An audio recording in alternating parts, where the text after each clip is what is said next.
মাননীয় স্পিকার, আপনাকে ধন্যবাদ।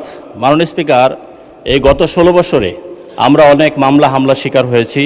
আমাদের সারা বাংলাদেশে অনেক নেতাকর্মী বিভিন্ন ধরনের মামলা হামলার শিকার হয়েছে। আমি নিজেও, আমার নামে 329টি মামলা, 2টা মামলা সাজা হয়েছে। মাননীয় স্পিকার, মামলা প্রত্যাহার হলেও পুলিশ অনলাইন ডাটাবেসে তা হালনাগাদের বাধ্যবাধকতা না থাকায় অনেক ক্ষেত্রে প্রত্যাহারকৃত মামলা চলমান হিসাবে থেকে যায়।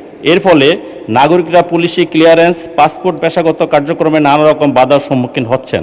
মাননীয় মন্ত্রী মহোদয়ের নিকট আমার প্রশ্ন, মামলা প্রত্যাহারের পর পুলিশ ডাটাবেজে তাৎক্ষণিকভাবে হালনাগাদের নিশ্চিত করতে কোনো বাধ্যতামূলক ডিজিটাল ব্যবস্থা চালুর পরিকল্পনা আছে কিনা সেটা একটু দয়া করে মাননীয় মন্ত্রী বলবেন। আমি নিজেও এর শিকার, আমারও পুলিশ ক্লিয়ারেন্স হয়নি।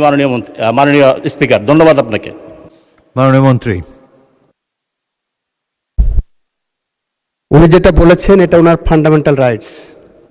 একজন মানুষ যখন আদালত কর্তৃক খালাসপ্রাপ্ত হন, ইনোসেন্ট প্রুভড হন, এটা তার মৌলিক অধিকারের মধ্যে পড়ে যে তাকে in accordance with law treatment দিতে হবে, যে তার বিরুদ্ধে কোনো অভিযোগ নাই, তাকে পুলিশি তালিকায় এভাবে রাখার সুযোগ নাই।